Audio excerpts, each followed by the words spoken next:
Olá, boa tarde. O Pausa dessa quarta-feira já está começando.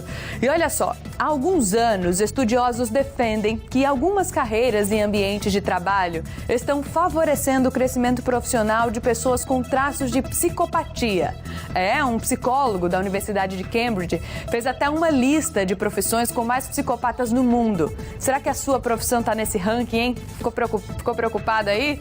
E o que pode causar o aparecimento de problemas psicológicos, doenças psicológicas em determinadas profissões? Para saber, você fica ligado no Pausa de hoje, que começa agora pela TV Pajuçara, portal TNH1 e com transmissão pelo Facebook.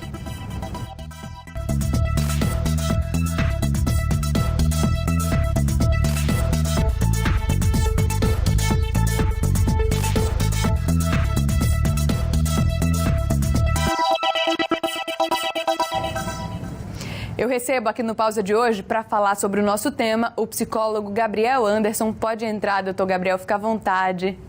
Tudo bem com o senhor? Tudo bem. Um prazer recebê-lo. Boa tarde. Boa tarde. Vamos sentar então para a gente começar aqui esse bate-papo. O pessoal de casa está preocupado, querendo saber aí se é psicopata ou não. A palavra assusta de fato, sim, né? Mas a gente vai falar um pouquinho mais sobre essa pesquisa, vai discutir um pouquinho mais sobre, enfim, outras questões também relacionadas a profissões e problemas psicológicos que podem ser causados pelo estresse, pelo dinamismo daquela profissão, daquela carreira.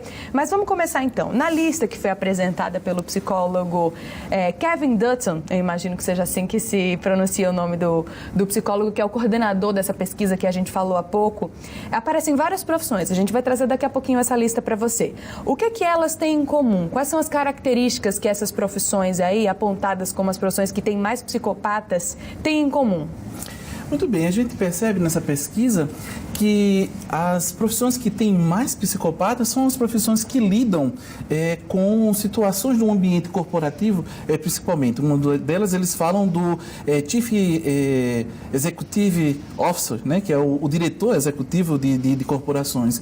Veja o primeiro, né, que é o CEO. Primeiro. Então, na verdade, a palavra psicopata aí, ela não está querendo associar uma patologia, mas traços de personalidade antissocial que nos lembra a comportamentos de lidar com mais frieza diante de algumas situações. E ambientes corporativos, como nesse exemplo está no ranking, aí é um ambiente que favorece naturalmente pela concorrência, né, pela sociedade que hoje vive com inversão de valores, uma série de coisas para poder a gente tentar conquistar certos posicionamentos, né? Então, é necessário que a gente saiba lidar emocionalmente de uma maneira mais menos ansiogênica, digamos assim. Então, algumas pessoas que têm alguns traços, né, mais reduzidos dessas ansiedades, alguns valores mais invertidos, né, essa pesquisa aponta como traços de personalidade antissocial, né? Pois é, quase todas essas profissões, elas exigem, como o senhor falou, um comportamento mais objetivo, isso, mais frio realmente, né? Mas isso não quer dizer que uma pessoa que tem essa característica é um psicopata ou uma psicopata. É bom a gente desmistificar isso também, né? E não vai também estar saindo com uma motosserra ou qualquer, né, instrumento que vá matar uma pessoa. Não é isso. Nesse momento, nesse estudo, a gente possa ter pessoas que têm alguns desses traços, lidam com mais frieza, lidam, né, com seus afetos de uma outra maneira, não é? Elas arquitetam as coisas de uma maneira mais fria, mas não quer dizer necessariamente que todas as pessoas que trabalham, né, têm essa tendência, né? Vamos lá para a lista então, porque eu tenho certeza que tem muita gente que está curioso, né? As carreiras aí com mais psicopatas, em primeiro lugar vem o CEO, como a gente falou aqui, que seria um diretor executivo, né? Em segundo lugar, advogado. Terceiro lugar, profissional de mídia, TV ou rádio. Em quarto lugar, vendedor. Em quinto lugar, cirurgião. Sexto lugar, jornalista. Olha a profissão de jornalista aparecendo aí. Sétimo lugar, policial. Oitavo, membro do clero. Em nono lugar, na verdade, né, chefe. E em décimo lugar, funcionário público. E aí, apesar da gente estar discutindo essa teoria de alguns estudiosos, né, que são teorias, são pesquisas que estão sendo feitas ainda, estão em andamento, a gente sabe que, de fato, alguns profissionais estão mais vulneráveis, sim, a ter problemas psicológicos, problemas emocionais. Por quê, doutor? Pelo seguinte fato, pelo conteúdo da tarefa a qual o colaborador é exposto, o trabalhador é exposto, não é? Veja só, você imagine que uma pessoa que tem uma rotina diária num hospital, né? E aí vamos ilustrar um hospital público, por exemplo, né? Que a gente sabe que, dentro da nossa realidade brasileira, carece muitas vezes dos seus, né, recursos para poder operacionalizar bem aquele serviço. Você imagina um médico, uma enfermeira que está na ponta, ou outros profissionais até do administrativo que estejam ali na ponta, recebendo toda uma carga de demanda, não é, que precisa dar um resultado, não é? E esse resultado muitas vezes tem que ser rápido, como por exemplo numa unidade de emergência, não é? Imagina a adrenalina pela qual, para poder salvar uma vida, um médico passa, não é? Um recepcionista que está ali naquele plantão, recebendo aquela quantidade, aquele volume de pessoas e por vezes não consegue dar conta de colocar aquelas pessoas para ser atendidas. Então, a gente deve parar para analisar o conteúdo dessa tarefa, né, pela qual o trabalhador ele está, e também o ambiente pelo qual ele está sendo exposto aos riscos. E aí a gente tem diversos riscos ambientais e o risco psicossocial, né, que são riscos que afetam a nossa saúde emocional, nossa saúde psicológica. E que muitas vezes acaba recebendo pouca atenção, né? Mas a gente vai mostrar aqui um exemplo dessa questão da pressão que a gente sofre no dia a dia, né? De como essa correria, de como isso tudo acaba sim interferindo no nosso emocional. O vídeo-repórter Fernando Peron, ele conversou com a Gláucia, que é vendedora, e vai contar pra gente como é que ela lida com a pressão do dia a dia. Vamos conferir. Bom, a gente sabe que existem profissões que realmente exigem, de repente, um pouco mais da cabeça, um pouco mais do físico, mas tem profissão que às vezes exige os dois. Por exemplo, vendedor, às vezes o vendedor tem que correr o dia inteiro pra lá e pra cá, falar com um monte de gente, ou seja, tanto estresse emocional quanto cansaço físico. E eu estou aqui com uma vendedora, ó ela aqui, tudo bom? O nome dela é Gláucia. E a Gláucia vai falar um pouquinho pra gente sobre o dia a dia dela. Nesse meio que você tá, quanto tempo você é vendedora? Na área de veículos, uns 10 anos. 10 anos. Só de veículos, né? Isso, só de veículos. Só de veículos, 10 anos. Se for prorrogar um pouquinho mais, eu acho que uns 15 anos. Então você tem 15 anos aí de estrada. Aí, exato.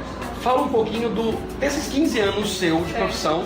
A questão, quais são os momentos que você teve mais estresse, que você se lembra? Nunca eu tenho vontade realmente da questão de desistir. Por quê? Porque também eu vejo o começo do mês como uma oportunidade, uma nova oportunidade.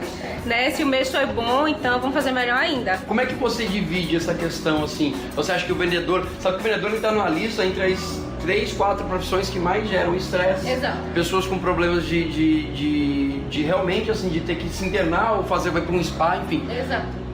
Como é que você equilibra isso? Você já precisou ir alguma vez assim para um spa, para um retiro, sei lá, um ano sabático? Não, com certeza. Na verdade, o vendedor é um ambiente de vendas que em qualquer lugar é um ambiente que existe uma certa pressão, existe o estresse. Então, todo vendedor ele precisa do lazer. Então tem que ser dedicado realmente. Você tem que pegar uma praia, você tem que ir para um cinema, entendeu? Até porque você trabalha para viver, né? Não vive para trabalhar. Então você tem que realmente usar todos os seus esforços no dia a dia para que realmente isso compense. Então a compensação é o quê? É justamente isso, é o seu lazer, é você fazer uma viagem, é você fazer um passeio com a sua família, porque realmente é assim que vai valer a pena. Bom, você falou de família, então vamos saber o seguinte, você é casada? Não, sou solteira. Tem filhos? Não. Mas isso é decorrente do seu trabalho? Porque você acha que é tanta correria e tanta coisa pra pensar no dia a dia que não dá tempo de pensar nisso? Ou realmente você, não tô afim, não tô nem aí? A vida toda da gente realmente é muito corrida. E não vou mentir pra você, não é o meu foco principal. Né? Tudo tem um tempo, porém hoje eu tô um pouquinho sem tempo. Né? De manhã à tarde trabalhando, de noite estudo. Vendedor é aquela história. Não tem horário pra nada, né? Tem horário só pra trabalhar. Na hora de almoço, às vezes a gente dá uma prorrogada, entendeu? Não, às vezes nem na loja, mas o telefone hoje é uma ferramenta que você fica 100% do tempo, né? Ali entrando em contato com pessoas, então é algo realmente assim, hoje eu realmente me vejo focada mais nessa área, num projeto mais pessoal. Seu trabalho te exige isso? Ou não? O trabalho que eu disse assim, sua vida de vendedora te exige essa questão dessa dedicação. Dedicação é uma coisa muito importante. Nesses 15 anos, vamos falar assim, certo. Dedicação é uma coisa realmente muito importante. Nesses certo. 15 anos que você tá aí como vendedora, você conheceu muita gente que desistiu no caminho porque não aguentou a pressão de ser vendedor? Olha, eu já conheci pessoas que mudaram realmente de ramo, foram para outras áreas, pessoas na área de vendas. E também conheci pessoas que colocaram uma empresa. Também não saíram dessa área comercial, pelo contrário, né? Continuaram nessa área, né? Só que, na verdade, trabalhando para si mesmo. Você que é vendedor tá vendo isso, não é pra enlouquecer não, tá vendo o que ela tá falando? Você tem que ter a meta, tem as coisas, mas não é pra ficar doido não. Não, porque jamais. tem vendedor que fica maluco, viu? Tem, mas fica assim. Não precisa não. Ju, vou ficando por aqui pra vocês entenderem mais ou menos. Você viu como é que vendedor é, né? Só foco. Eu corro atrás do foco dos meus objetivos. Isso. E não pode endoidar. Vamos correr, só não pode enlouquecer.